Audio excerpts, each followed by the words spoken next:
Sagittarius वालों की इस वीक की स्टोरी ऑफ द वीक क्या नजर आती है? तो जनाब सेजिटेरियस इस वीक की story of the week, Sagittarius वाले इस वीक में क्या करने जा रहे हैं, किस तरह की हेल्प होगी। देखें, डिटर्मिनेशन बहुत जबरदस्त है, सोचों का प्रेशर भी है, उदासी भी है, लेकिन अपॉर्चुनिटीज मिलेगी, फैमिली में से खुशियां मिलेंगी, कोई बड़ी हैवी खबर मिलेगी। अच्छा, फैमिली की कोई खबर आपको डिस्टर्ब कर सकती है, इसी वजह से आप फैमिली से मुतल्लिका इश्यूज में शायद डिस्टर्ब हो सकते हैं। तो इसको चीज को देखें, इसको कंट्रोल करें।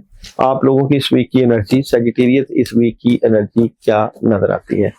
सेजिटेरियस वालों की इस वीक की एनर्जी की बात करूं तो देखें, जो हासदीन है वो आपके मामला खराब कर रहे हैं, क्योंकि आपका जुपिटर की आपके ऊपर खास निगाह होती है। तो आप लोग रूहानियत से दूर ना हो इस वीक में, क्योंकि रूहानी अटैक ही आपके ऊपर होता हुआ नजर आता है, जो कि आपके कामों को रोक रहा